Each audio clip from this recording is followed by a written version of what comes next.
Hello and welcome, everyone. My name is Sarah Singh, and I'm the member of Provincial Parliament in the riding of Brampton Centre. Thank you so much for joining us for another edition of our Sunday with Sarah. Today, we are joined by some fantastic panelists, and we are going to be having a conversation about green spaces in Brampton. I'm so excited to be joined by Councillor Rowena Santos. Thank you so much in wards 1 and 5 for being here today, as well as Jen Ouimette from the Toronto Regional Conservation Authority. Thank you so much, Jen, for taking the time out to be here with us today. Yeah, of course. Really looking Great forward. Here.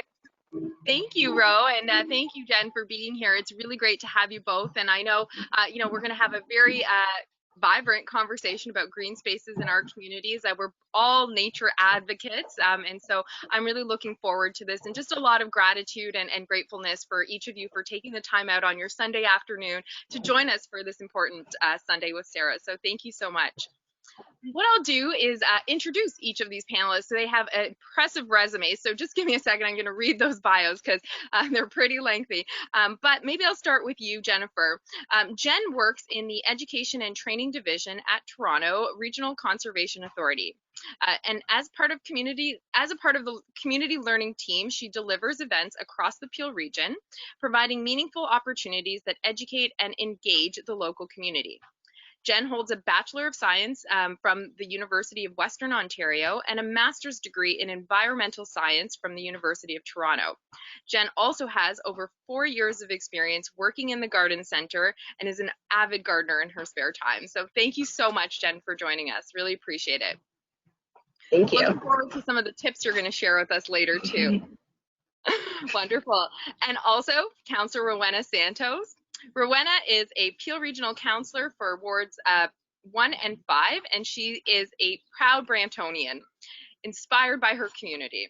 Rowena holds a BBA degree from the Schulich School of Business and a master's in Sustainable Development and Environmental Planning from the London School of Economics in the UK.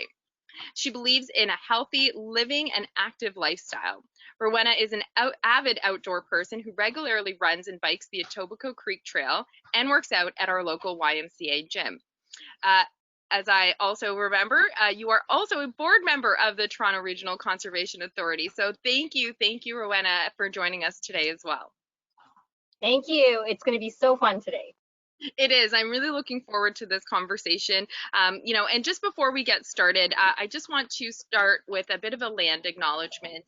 We are here today having a really important discussion about the land that we're on and how it can be used. And I think it's important for us to acknowledge, the land that we're all on as settlers. So, I'd like to start by acknowledging the Indigenous peoples whose traditional territory we are gathered on today. For thousands of years, this land has been the traditional territory of the Anishinaabe, the Huron-Wendat, the Haudenosaunee, the Ojibwe, and the Métis. We ask that we bring our hearts and minds together today in our shared purpose and commit ourselves to the ongoing process of reconciliation and learning about our shared histories. It's so important, I think, that we always start every event by acknowledging the space that we're in. And, for Indigenous communities who are land defenders and keepers of the land, I think this conversation is really important, and it's great that we can acknowledge the place that we're all starting from.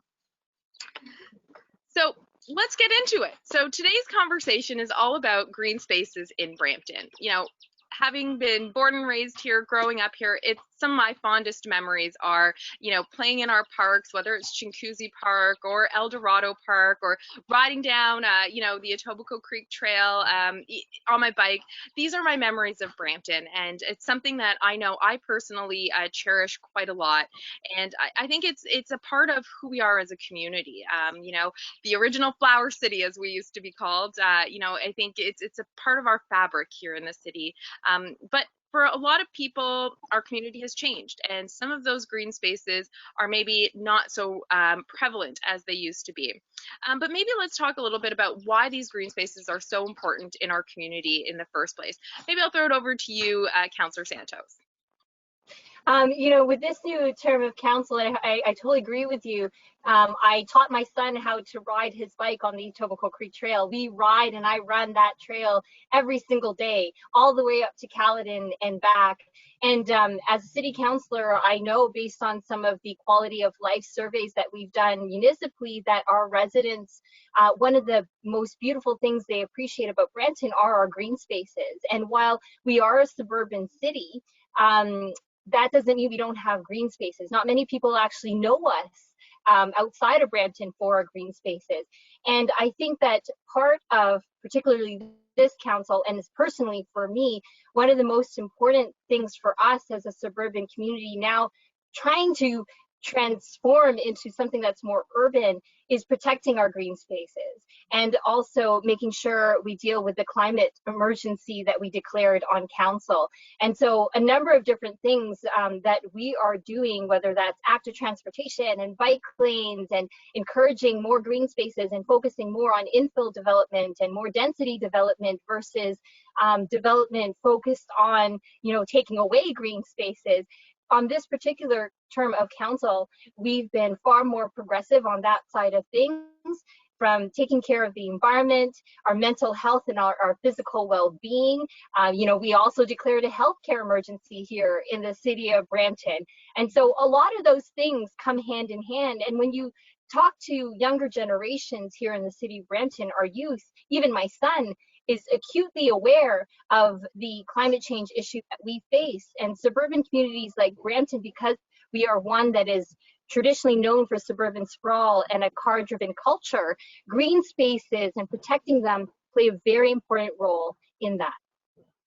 No, I think you're absolutely right on, because, you know, even I remember going door knocking, it was really the younger generation that was very, very concerned about our climate. And, you know, they would always ask me, what are you going to do about the pollution here? And so they were very aware that, you know, we lived in a city that was growing, that was expanding, but was facing new pressures. And so they really wanted to see changes being implemented and the climate issue being taken into consideration more seriously.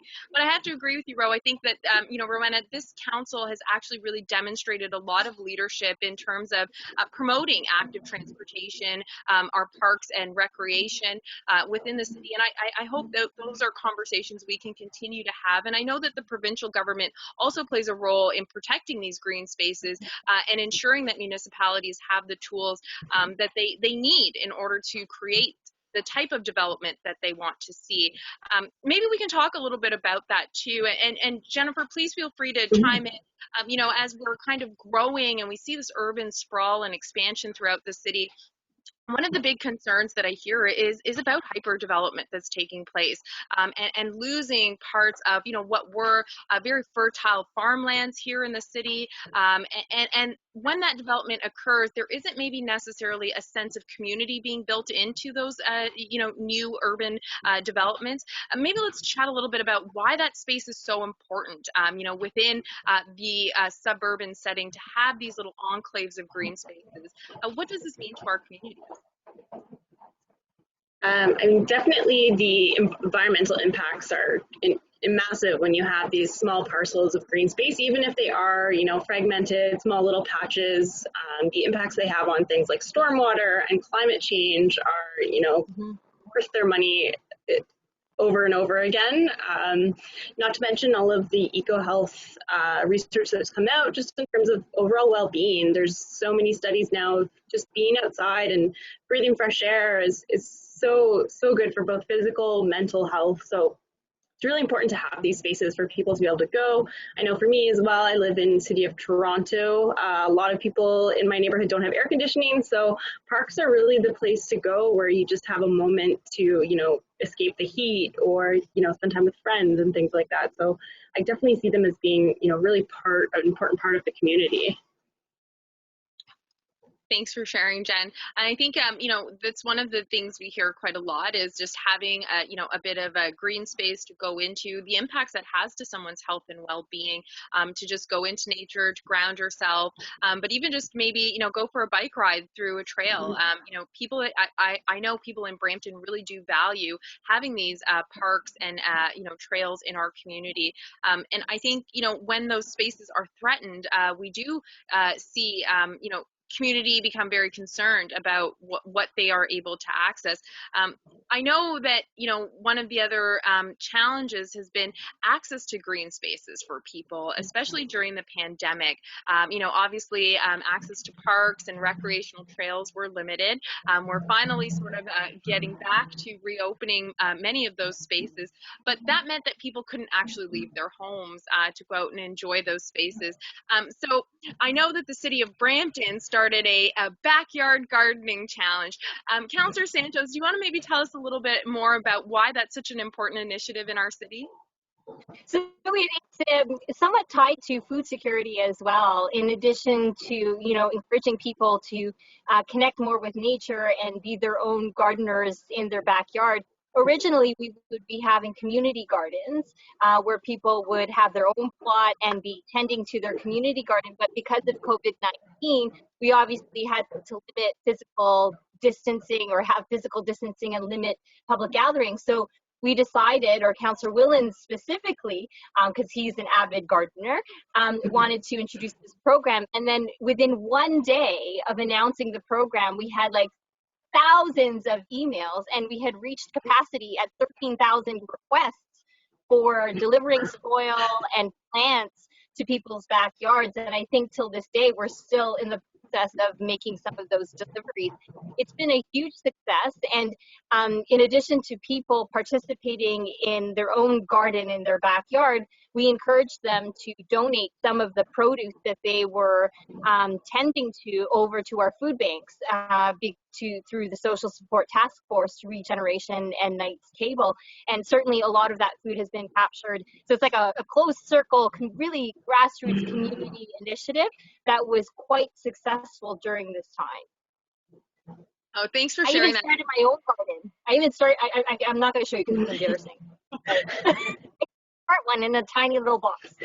And that's okay. I think that's the point of it, is that, you start with whatever you've got, and sometimes it is a tiny little box. I've got a tiny little box too of herbs and things that I've been growing, but the important thing is to start. And I think what an innovative way to try to address the food security issue. I know throughout the pandemic, that was one of the major challenges for some of our local food banks, was the increased need for food, but more importantly, fresh food, right? And so when you have access to your own green space and you're learning those as skills, it is very important. And it was a way to kind of bring our community together through our backyards. And I thought it was really a wonderful initiative, and I just want to commend all of council, and especially Councillor Willens for the initiative. But let's chat a little bit about the importance of food security in our city.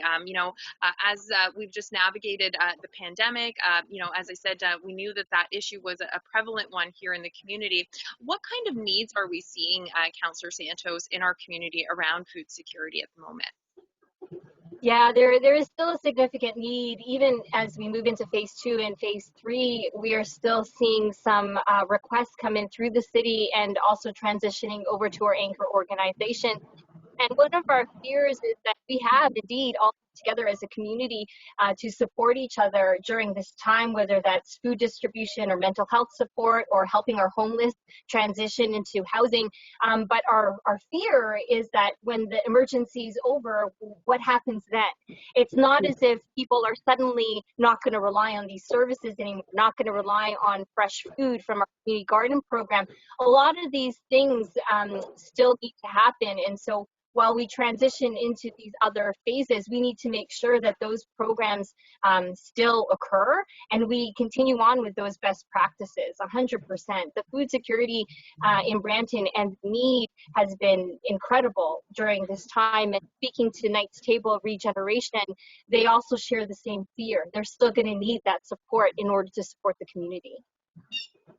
And I think that's an ongoing concern. I know we've just gone through, finance and economic development committee hearings, for example, and I know we're hearing from municipalities across the board who had their services essentially strained throughout this pandemic, who are facing huge economic losses, and there is a real fear about being able to serve the public moving forward. And I think, access to food and ensuring that, services are available for people is going to be a priority and a challenge moving forward as we navigate a post-COVID world. But again, I think that the city is doing the best that it can with the services and supports that are available. The need is growing, and I think we need to acknowledge that in our community.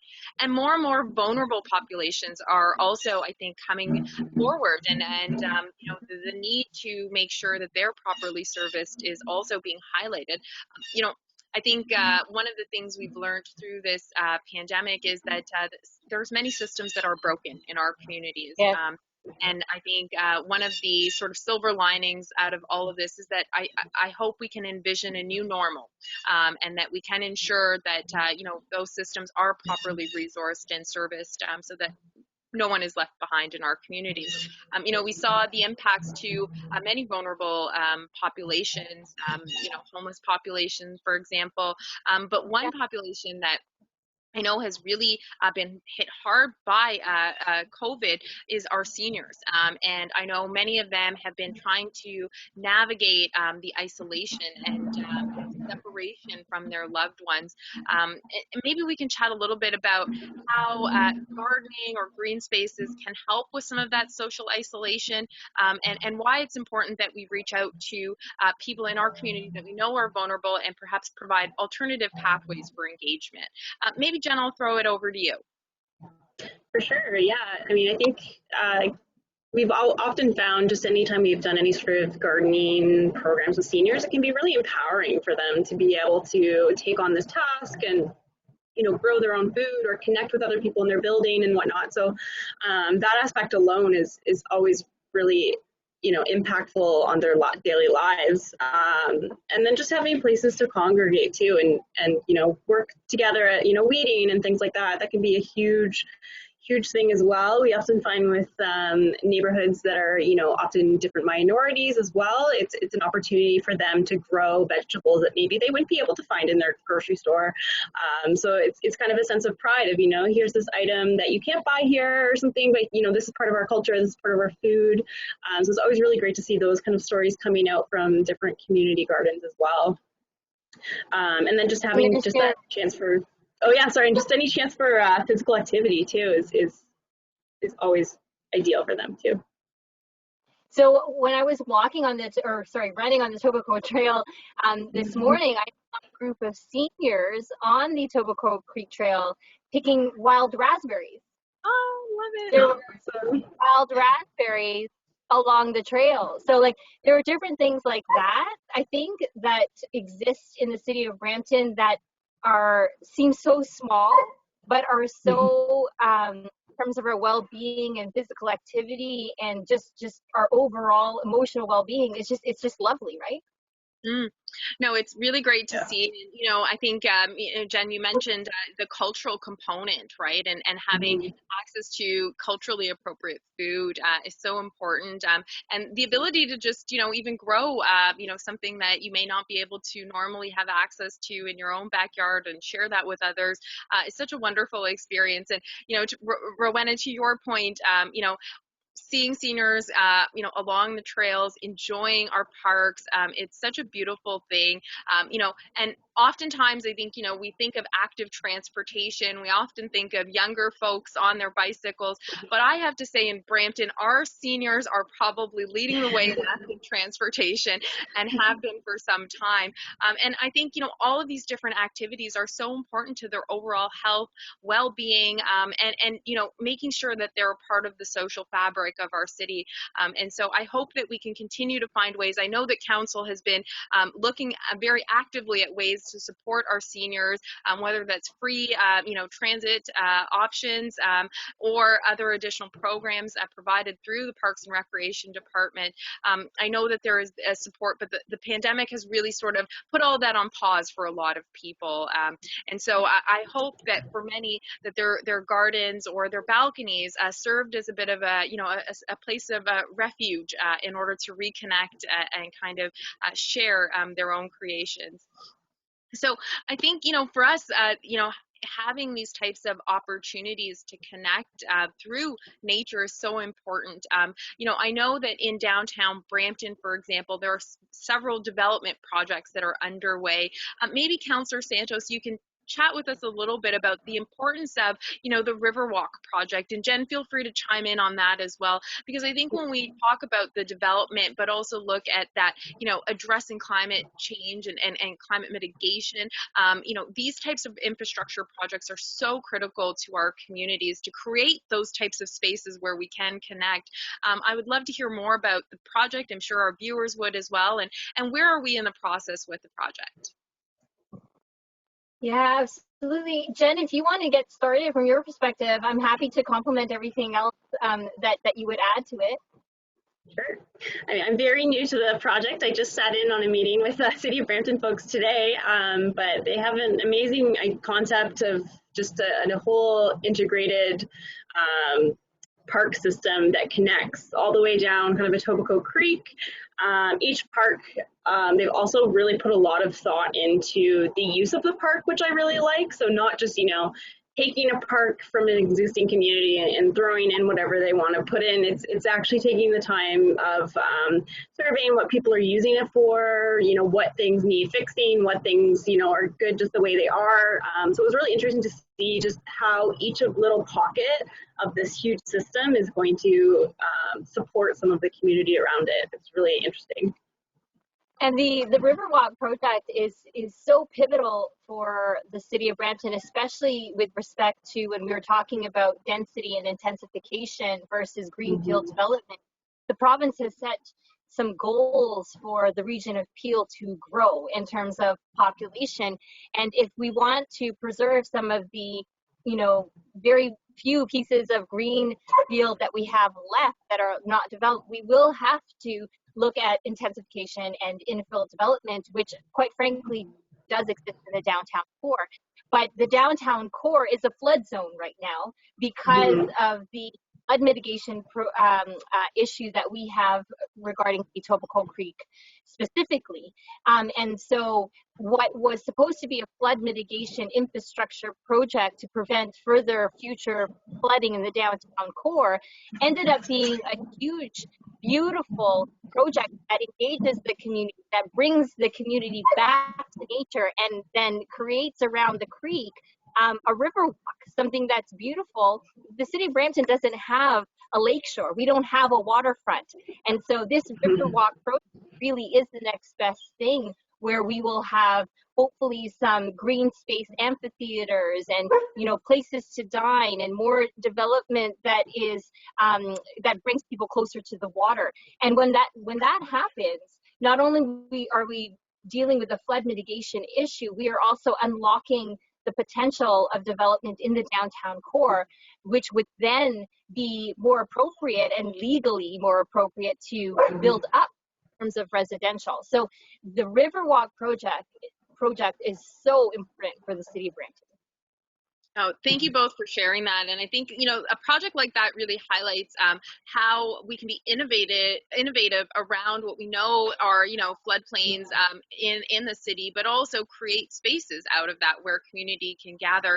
And, Councillor Santos, as you said, I think one of the challenges for the city of Brampton and the region of Peel is that we are essentially, running out of space to have a further development. And so we do need to look at the intensification of existing spaces. And I think, again, a project like this, looking forward to seeing how it unfolds over the next couple of years. But I think this is something that tries to achieve that balance of addressing what we know are real impacts to the local infrastructure as a result of climate, but also creating spaces that we can then use. So really looking forward to how that unfolds. But I think this also brings up another concern for us, which is, how do we find that balance between protecting those green spaces and ensuring that we have the development that we need?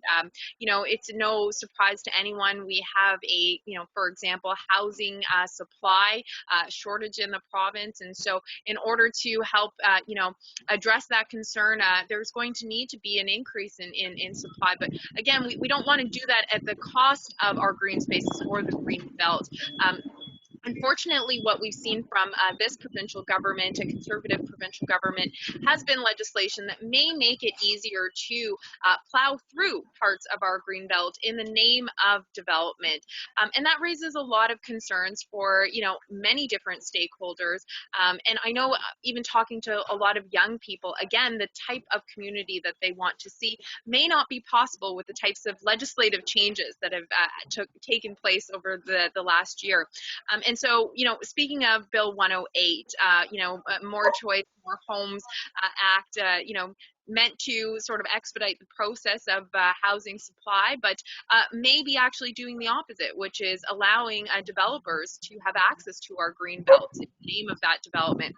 Maybe, Jennifer, if you can share some of the concerns that you have with Bill 108 and why it's so important for us to protect our green belts. Yeah, for sure.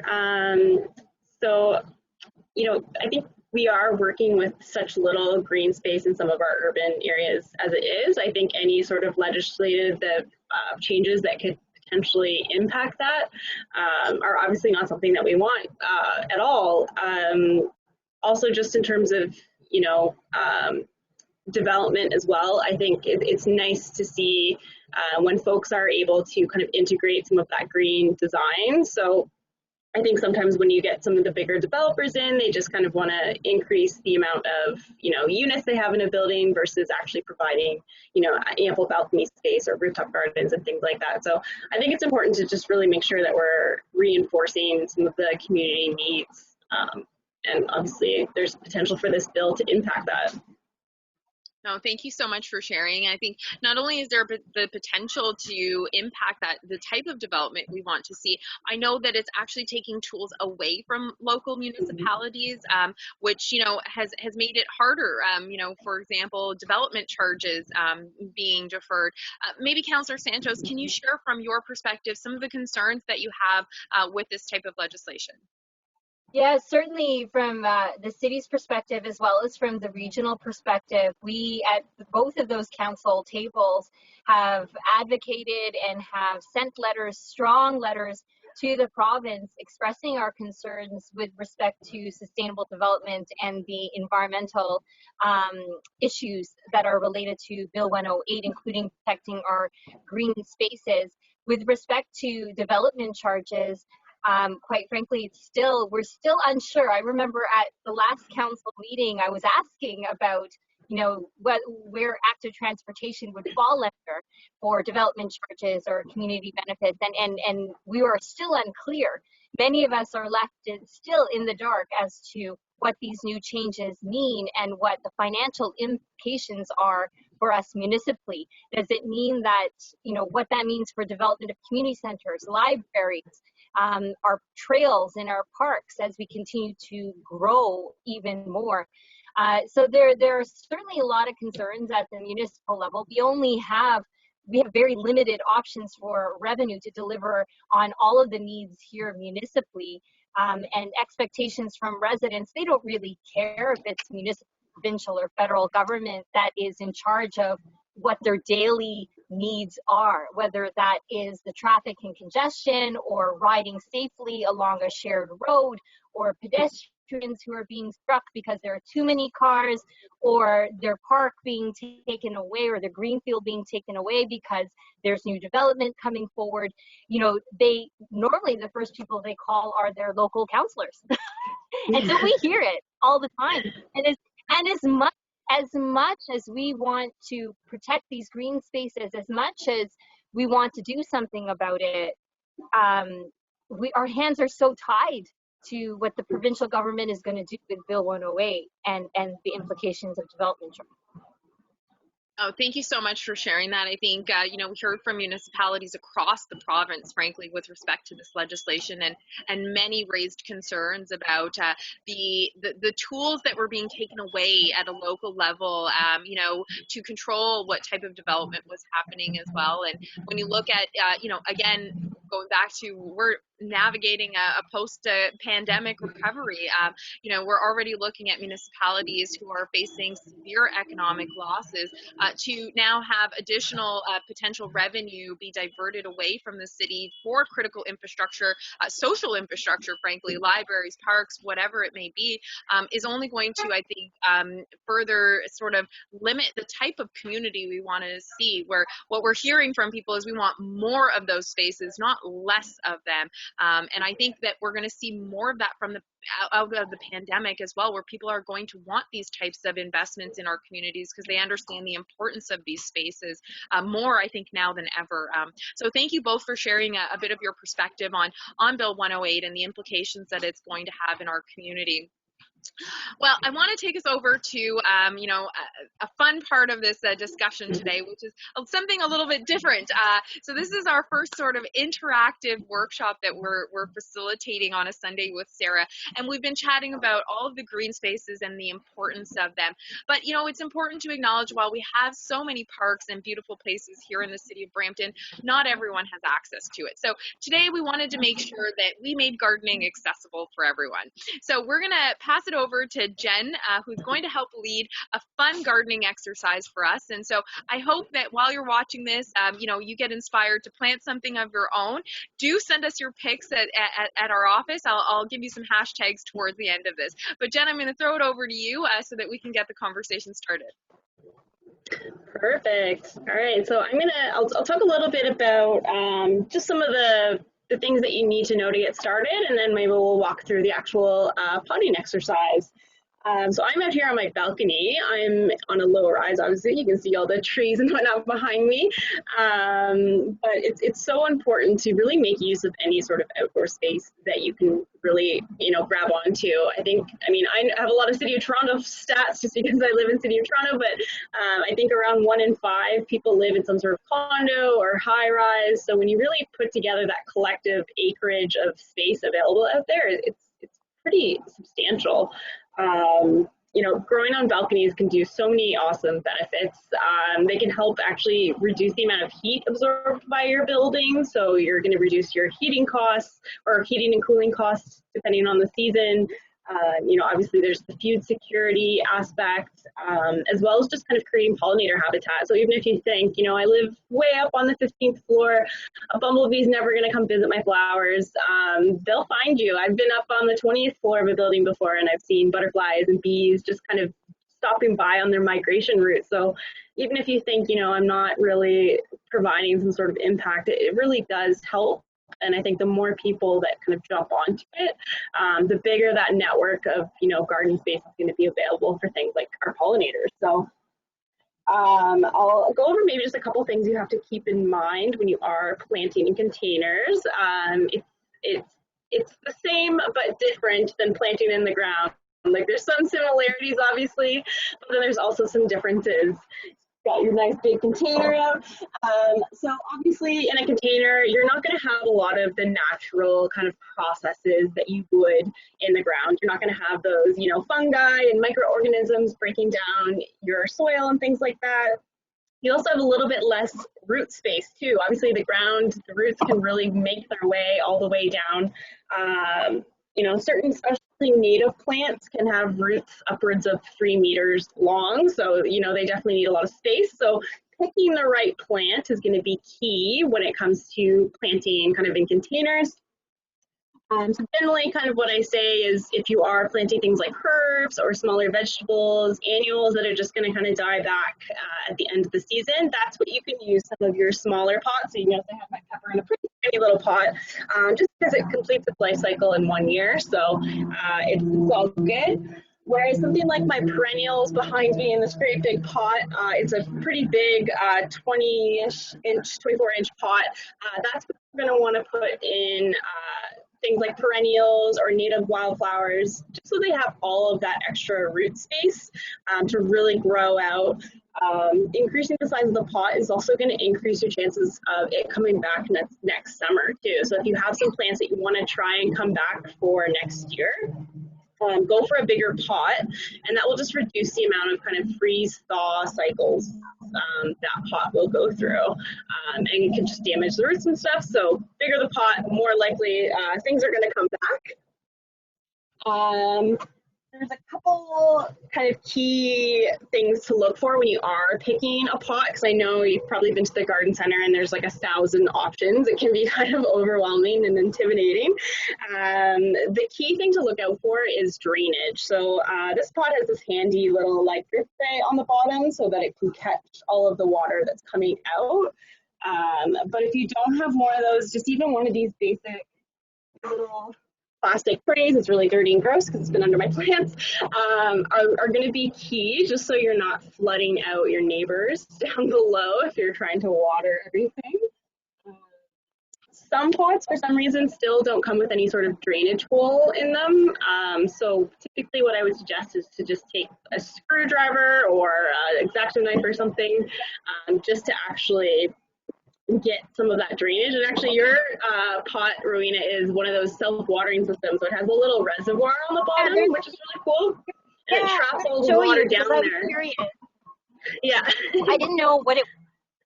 I'm now trying to take it out to show you, but okay, now I'm just showing you. So yeah, so that's a common design that they have now, where they actually have a bit of a reservoir on the bottom. It collects the water without actually like waterlogging the soil.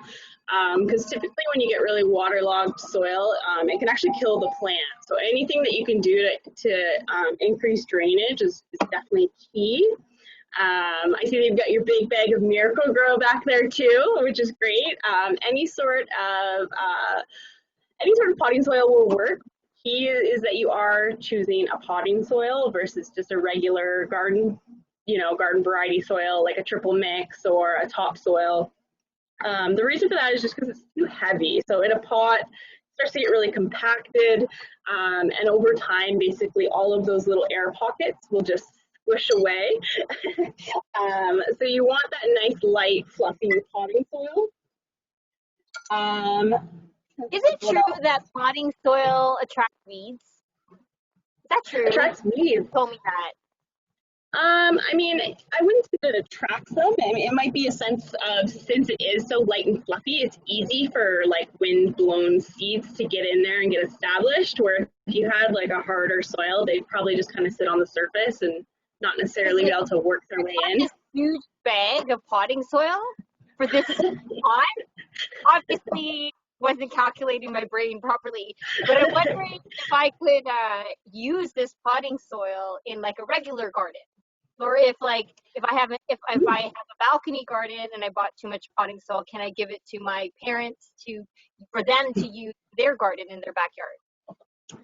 For sure, yeah. So I would say you can definitely use it in your garden. It really just has the same components of a soil minus some of that heavier aspects. So it's typically just like peat moss, some vermiculite, which is those little like white little pebbles, which just keep it aerated. Right. And then usually just some sort of compost material. So it's all safe to completely go really anywhere that you need it to go. House plants, balcony plants, outdoors. You can save it too if you want to like tightly seal if you do have some leftover. Sometimes I'll just like to save a small amount just so the following year I can freshen things up a little bit, just again because there isn't those natural processes adding nutrients and stuff to the soil, so they'll get a little more depleted than they would if they were in the ground. Okay, all right, I'm gonna try to angle so you can see what I'm doing. I've got a little planter, so I know, Ro, you've got a nice big one. You guys told me to get up, so I got like a I love it. And what I'm going to do actually, Jennifer, as you mentioned, I had this planted in a pot with no holes in the bottom. And so I think it is getting a little overwatered. And so I do want to transfer it over to something where we can have some drainage happening. Is this a common thing that happens to plants if we are not able to drain the water? Yeah, frequently it will. You'll see some signs of either molding or sometimes wilting.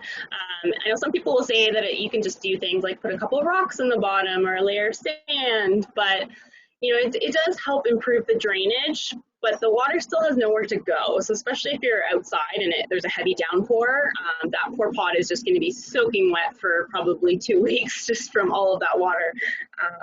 So drainage holes are definitely the easiest way. I think that's why some of my plants die. Well, at least we're learning. So a great tip. Don't overwater your plants, but make sure there's drainage in place. You know, often we think water is very important, and we do overwater the plants. And I think we had a bit of a torrential downpour the other day, so this little guy is definitely in need of some transferring. So I just filled the bottom up with some soil. Is that how we should start? Yeah, for sure. So you'll want to get kind of a head start. Rowena's going to be a while filling up that big container.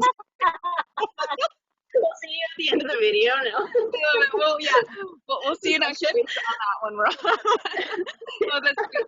So is there like, should we be looking at the root depth or anything like that in terms of when we're planting? Is there a certain amount of soil that should be going in at the bottom before we put a plant in? For sure. So a key kind of tip I would say is when you are trying to figure out just kind of the depth of your plant that's going to go in the pot, you want the depth of the soil in your little plant, existing plant, to kind of be nice and flush with the top of like the soil, essentially, so that if you were to plant it too deep, plants have this little root collar in here. Right at the base, kind of down by the soil. That root collar actually is used for, you know, breathing air and things like that. So if we put too much soil into our pots, we can actually smother and cause that poor little stem to rot out. And then similarly, if you plant it too shallow, there's the potential for all of those roots to be exposed to too much air. Again, they can dry out. So it's really kind of like the Goldilocks scenario of just finding that perfect level where it's nice and flush. So you can kind of fill it up out here and there to see. You're making pretty good progress. You managed to fill that up already, Ro? Do I have to fill it up? Don't I have to like fit this thing in there? That's what I'm trying to figure out. Okay, so I've got, this is I've been able to take it out of the one plant. So I guess I'm popping it in here. Well, it's really great to see all of the different, like how the roots have expanded. And I think as you were mentioning earlier, Jen, this plant, its roots are trying to expand, and that may also be contributing to why it's feeling a little stifled. Not only did we maybe overwater it, but the planter itself might have been a little too small. So a really helpful tip, I think, that you shared with us earlier is planting in a little bit of a bigger planter allows the plant some more breathing space, I guess. How do I take this out, Jen? How do I take this out? It's a good question. So I find and you roll it like up and down your upper leg, kind of like down to the ground, like this. Oh, helpful. That will loosen the soil. Oh, this is why gardeners wear gardening pants. Yeah, you have to be decked out head to toe, ready to go. White shorts and a dress. Yeah. So help us what that will do is loosen. Yeah. I just heard the plant out. It's still really in there. What you're going to do is squeeze the bottom just to release some of that pressure all around. And then if worse comes to worse, if you really can't get it out, what I typically, I cut them right off. Okay.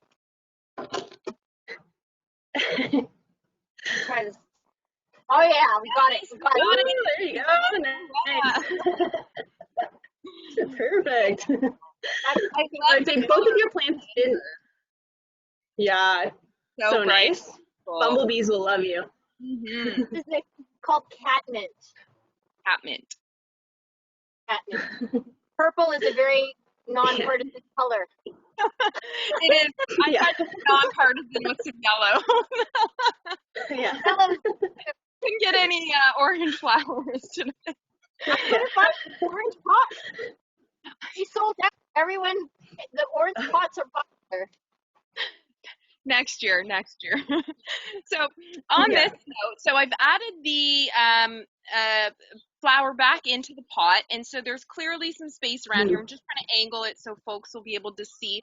So basically, should I break up a bit of the old dirt so that it separates before I put new dirt in here? Yeah, you can, instead of breaking it up, you can just slightly loosen the bottom of the root ball, and that will just kind of encourage, especially if you do go to transplant your plant and the roots are just wrapped around in a huge circle, you can kind of tease them out just so that they start to recognize that they can start to grow down again. So yours wasn't too badly root bound, but you can just give it like a bit of a massage almost to get it ready for its new home. Okay. Great. And then as you're filling up your larger pot, Rowena, you'll just want to make sure that you're packing the soil right down like along the root ball, which it looks like that's what you're doing, which is perfect. And that will just help prevent any sort of big air pockets around the root ball. Yes, I remember learning that doing tree planting with the TRCA. We would do the tree, they call it the tree dance, where you stomp around the tree after you plant it to take out all the air pockets. Yeah. Oh. Jen, that might be a great segue for us to hear a little bit more about some of the programs that the TRCA offers for folks in our community. Do you mind sharing some of the programming that you all have? Absolutely. So, I mean, TRCA does a whole lot of different things, but I'm in the education and training division. So we do a ton of different programming, both with communities and schools all across the GTA. So I focus a lot of my events in Peel. We do everything from tree planting. We take, kids out on field trips. We have community members come out and plant in local parks. We also do a lot of nature walks and just encouraging people to get out and enjoy green space, because I think sometimes it can be a little intimidating too for folks that maybe haven't been out on a hike before and things like that. So just giving them some of those, support and whatnot throughout the community. And as of right now, we've been super busy with online programming just because we haven't been able to do some of those in-person engagement programs. So we've been doing lots of gardening, workshops, family programs and webinars, Facebook Live videos, and all that stuff. So kind of just trying to adapt to the current situation. That's awesome. Well, thank you so much for sharing that. And I think it's great to see how you all have adapted and all those online programs. So if anyone that's watching is interested in learning more, how can they get in touch with the TRCA or yourself? Yeah, for sure. So they can head to our website, trca.ca. If you want to see our full calendar of events, we have a new At Home with Nature page, which includes a bunch of different videos that we've saved. It also has worksheets too. So if any viewers out there have kids at home that they're looking to do a little bit of extra nature programming this summer in lieu of school, those are available as well. So that's just on our At Home with Nature page. That's awesome. Thank you so much for sharing that. I know that I've definitely in the past had the opportunity to take part in some of those workshops as well. And I encourage all of our viewers to do the same. So how are you managing over there, Ro? Are you able to fill up your planter? My plant is crooked. It's crooked. You might be able to just apply some pressure. Get it nice and leveled. There's dirt all over my patio. But I'm like halfway through the big bag of potting mix. Yes. So, I think you bought the right size for what you're working on. Yeah. Plenty to kind of go through the rest of the garden. Now that we learned how to replant ones that we're killing, we can definitely work on keeping them all alive. You're going to have to come over here and help me out finish planting this thing. Absolutely. A long time. We have a new hobby that we can do together. It's just planting. Yeah. We have a pretty stressful job, so I think this is a great de-stressing mental health and wellness activity that we just did. So I think it's fantastic. I really, really enjoyed this. Jen, did you have any last tips for Rowena and I on our plants that we tried to plant here today? Yeah, so even though plants, I would say, don't like to be soaking wet, they will dry out a lot faster in a container versus the ground just because of the sheer volume of the soil. So it is good to check daily. You know, it seems like a lot of work, but it is important just to keep on top of it. You know, making sure that you're not over watering too. So typically when I'm watering, I'll actually stick my finger into the soil because sometimes that surface soil can be a little deceptive in terms of what's going on below the surface. So actually get your finger right in there, get nice and dirty, and then you'll have a better sense of how much water that plant needs. That's great. Thank you so much for that. So after we're done planting, should we be watering these right away? Should we allow a little time for the soil to settle? What's the normal process? I typically like to water right away just because a lot of times the water will show you kind of where those pockets of soil that you didn't quite fill in. You'll see some like kind of sinking action or whatnot. So I like to water right away just so I can correct any sort of soil issues, and then gives it a bit of a drink too, because transplanting can be a stressful time for plants, moving from home to home. So. Thank you so much. Rowena, did you have any last questions for Jen on our plants? I am inspired. I'm going to plant more. I love it. That's awesome. I'm going to get off this call on this beautiful Sunday afternoon. I'm going to like plant more in my backyard. I'm going to take a picture and I'm going to share it with everyone. Please. Yes, Don't please forget do. to tag me in those pictures. I'm so glad that you're inspired, and I hope everyone that's watching today is also inspired. This was a lot of fun, a very different activity for us, you know, and I think a fun way for us to spend a Sunday afternoon. So I just want to thank everyone. Councillor Rowena Santos, thank you so much for joining us today. Jennifer, please, thank you so much for taking the time out of your day as well to help us understand more about the importance of green spaces, but also have a little fun and plant. So let's just, Ro, if you want to zoom in a little and show folks how your planter turned out. I think we did a pretty good job, and I'll update folks on my social media on how our transplant's coming along. Oh, but your catmint looks so beautiful. I can't wait to come over and see it in person. It better be soon, it might die.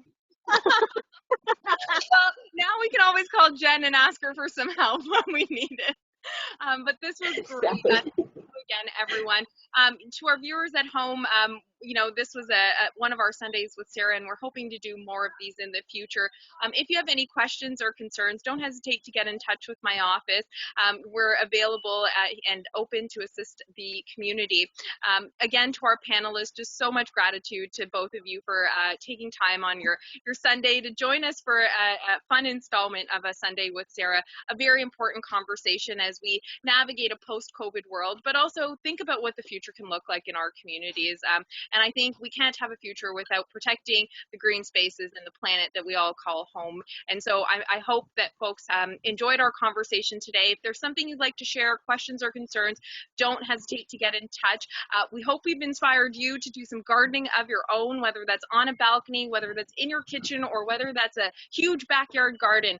Get out there, plant something, and you'll see some goodness grow out of that. And we want to encourage you to do that. And if you are planting something, don't hesitate to tag my social media. On Instagram, it's I am Sarah Singh. On Twitter, it's Sarah Singh MPP, or share those pictures on Facebook with us. I'm looking forward to your pictures, Ro, on some of the new things you'll be planting. But looking forward to those pics from around the community. Again, thank you to everyone for tuning in. And until our next Sunday with Sarah, be safe and be well, everyone.